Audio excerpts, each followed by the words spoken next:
नमस्कार,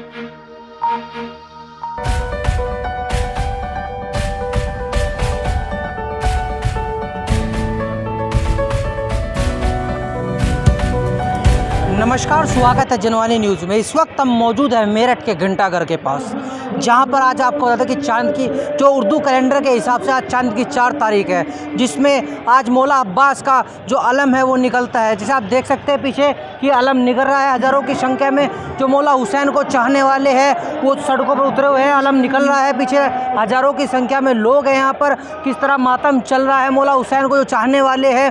तो एक कहावत होती है ना, हीरे न मोती न ज़वरात चाहिए, मौला मेरी झोली भरती है, बस मुझे ये चाहिए। इसी आस्था को लेकर आज जो मौला हुसैन को चाहने वाले हैं, जो मौला अब्बास को चाहने वाले हैं, उनका आज अलम निकाला जा रहा है। आप देख सकते हैं कि रात का समय है, रात के 10 बज चुके हैं और ये अलम यहाँ से चल दिया है और घंटाघर तक का ये जाएगा। बाकी अपडेट के लिए बने रहिए दैनिक जनमान्य समीर राणा की रिपोर्ट में। वक्त हम मौजूद है मेरठ के नगर निगम के पास, जहाँ पर आपको बता दें कि आज शियाओं की तरफ से एक अलम निकलता है। आइए इनसे, हमारे जो कमेटी के मेंबर है हमारे साथ मौजूद है, आइए इनसे बात करते हैं क्या इसका महत्व है, क्यों ये निकाला जाता है, कब से मेरठ के अंदर निकाला जा रहा है। जी, आपका परिचय। मैं मुहर्रम कमेटी के संयोजक अलहाज सैयद शाह अब्बास सफ़वी हूँ जी। और ये इस जो जुलूस आज बरामद होगा, जो अलम हज़रत अबुल फज़ल अब्बास बरामद होगा, आज निकलेगा यहाँ से, उसका मैं प्रबंधक भी हूँ, आयोजक भी हूँ। और आज के बारे में मैं बताना चाहूँगा कि ये जुलूस कम से कम 150 साल पुराना है और इस मकान से, यहाँ इस इमाम बाड़े से, अब ये इमाम बाड़ा डिक्लेयर हो गया है, इमाम बाड़ा अलहाज डॉक्टर सैयद इकबाल हुसैन हुसैनाबाद पूर्व फैयाज़ अली के इमाम बारगाह से ये आज बरामद होगा। इससे पहले मजलिस होगी, जिसमें मजलिस में मज़हर अब्बास साहब सोसखानी करेंगे और मौलाना ग़ुलाम अब्बास साहब तकरीर फरमाएँगे।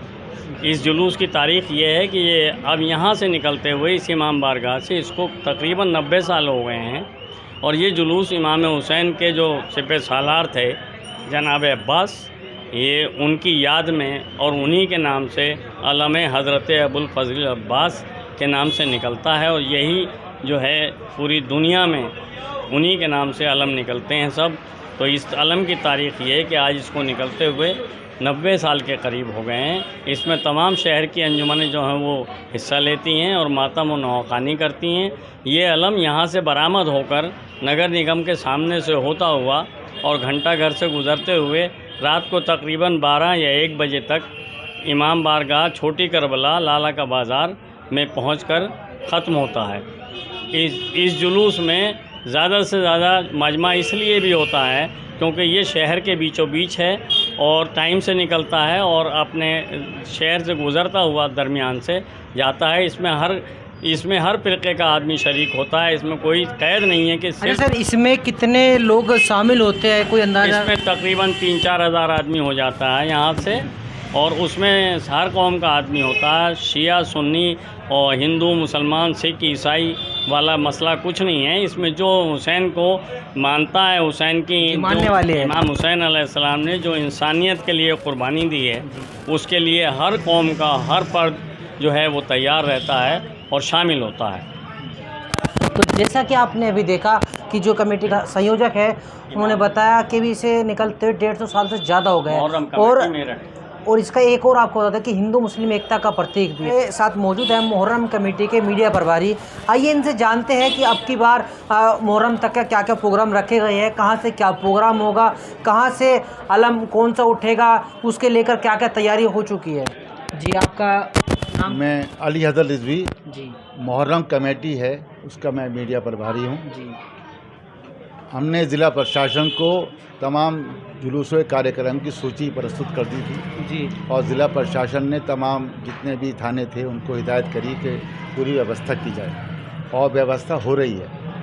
आज 4 मुहर्रम को जुलूस निकला, हमारे यहाँ 2 मुहर्रम से जुलूस शुरू हो गए शहर में और 4 मुहर्रम आज है। आज जुलूस यहाँ से बरामद हो रहा है। उसके बाद कल जो है बुढ़ाना गेट से बहुत क़दीमी जुलूस है वो निकलेगा और परसों जो है 6 मुहर्रम को इमाम बारगाह तकी हुसैन पेड़ामल से जुलूस निकलेगा। इसी तरह ये सिलसिला जारी रहेगा 10 मुहर्रम तक जी। 8 मुहर्रम को एक बड़ा जुलूस निकलता है वैली बाज़ार से, वो जुलूस बरामद जो इंग्लिश कैलेंडर के हिसाब से क्या क्या तारीख होगी, कहाँ कहाँ से होगा? हमारे यहाँ 20 मुहर्रम से पहली तारीख शुरू हो गई। जी 21, 22, 23, 24, 29 तक ये सिलसिला रहेगा। जी। 10 मुहर्रम 29 जुलाई की है। अच्छा, आपके बार योगी ने एक अलग ही फैसला कि तलवार नहीं लहराई जाएगी, कोई जो चाबुक है वे मुहर्रम में नहीं यूज़ कर सकते बीच बाजार में, तो इस बारे में ज़िला प्रशासन से बातचीत हुई। जी हमारे यहाँ तलवारों का इस्तेमाल नहीं होता, जी। सिर्फ जंजीरों का इस्तेमाल होता है। जंजीर का मातम। हाँ, जंजीर का मातम होता है और कमा जो है वो बहुत छोटी होती है, तलवार नहीं होती, कमा होती है। हमने जी। ज़िला प्रशासन को आगाह भी कर दिया है और वो सहमत भी हो गए हैं इस बात पर कि कमा का इस्तेमाल किया जाए, ना कि तलवार का। हमारे यहाँ होता ही नहीं तलवार। अच्छा, मेरठ के अंदर कौन कौन से मातम होते हैं? देखा जाए कि अलग अलग मातम होते हैं, तलवार का मातम, जंजीर का मातम और एक आग का मातम। आग का मातम, और इसके अलावा एक और मातम होता है जो जिसपे छुरी सिर पे मारी जाती वो है। कमा, इसको कमा कहते कमा। हैं। कमा का मातम होता है, वो लोगों की मन्नत होती है कि हम अगर हम ये मन्नत पूरी हो गई तो हम कमा लगाएंगे। जी वो कमा हल्की से लगाई जाती है और खून बह जाता है जी। और आग पर तो चलते कितने हैं। आप ये चारों पांच मातम यही करे जाते हैं यहाँ पे मेरठ के अंदर? हाँ, मेरठ में हाथ का मातम भी होता है, जंजीरों का मातम भी होता है, कमा का भी होता है, आग पर मातम होता है। जी। तो ये मातम है, अकीदा है और हमारे हिंदू भाई भी इसको बनाते हैं। मुहर्रम को, मुहर्रम को त्यौहार नहीं बल्कि गम का महीना। गम का महीना। और हज़रत इमाम हुसैन अलैहिस्सलाम नवासे रसूल करबला में शहीद कर दिए गए थे। 71 साथियों ने जान निसार थे उनके, और करबला में इस्लाम को बचाने के लिए, ना सिर्फ इस्लाम को बल्कि इंसानियत को बचाने के लिए कुर्बानी दी। आज इंसानियत ज़िंदा है तो करबला की वजह से। इमाम हुसैन हिंदुस्तान आना चाहते थे जी। क्योंकि हिंदुस्तान अमन पसंद मुल्क है।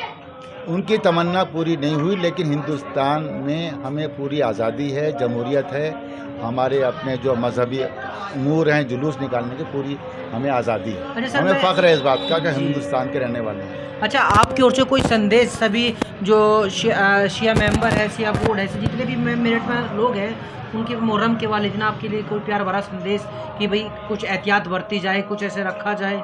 नहीं, हम लोग एहतियात बरतते हैं, हम तो सब्र करने वाले लोग हैं जी। और टाइम से जुलूस निकलते हैं हमारे यहाँ। और कहीं भी अगर कहीं किसी से कमी रह जाती है तो हम उसको अवॉइड कर देते हैं। हमने जी। कहीं गलती हो रही है तो हम उसको नज़रअंदाज कर देते हैं, जिससे कहीं भी खलफिशार ना हो।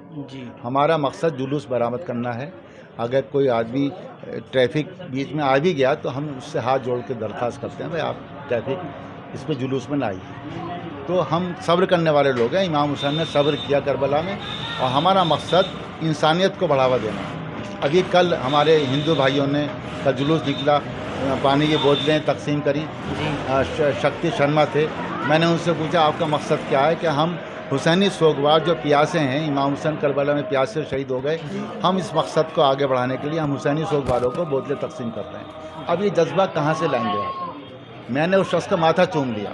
जी। आप ये देखिए, ये जज्बा ज़रूरत है इस बात की। आज एक कौमी एकता की ज़रूरत है। हिंदू मुस्लिम भाईचारा हो, सभी लोग जुड़ के चलें, चाहे वो हिंदू त्यौहार हों उसमें हम लोग शामिल हो, और मुस्लिम त्योहारों में हमारे हिंदू भाई शामिल होते हैं। यही हमारी तहज़ीब है, ये गंगा जमनी तहज़ीब है, यही हमारी जमहूरियत है, यही पैगाम है। हमें फ़ख्र है कि हम हिंदुस्तान के शहरी हैं और हम इस जमहूरियत में ज़िंदा हैं, हमें पूरी आज़ादी है। और हम अपने जो हमारे जुलूस निकलते हैं, पूरे हमारा प्रशासन पूरी तरह सतर्क है, पूरा सहयोग करता है। तमाम जितने भी रूट हैं जुलूसों के वो देखे गए और पूरी व्यवस्था रही। अब तक जुलूस निकले हैं। धन्यवाद। तो जैसा कि आपने देखा कि अभी इन्होंने सर ने हमें बताया कि जुलूस कहाँ से कौन सा जुलूस निकलेगा, और सबसे बड़ी बात बताई कि गम का महीना है, बड़ा ही सब्र का महीना है। और इससे अलावा हमने इनसे बात की कि अब की बार मातम में क्या कौन सा मातम होगा, कहाँ से निकल कहाँ तक का जाएगा। बाकी अपडेट के लिए बने रहिए दैनिक जनमानस। समीर राणा की रिपोर्ट, मेरठ।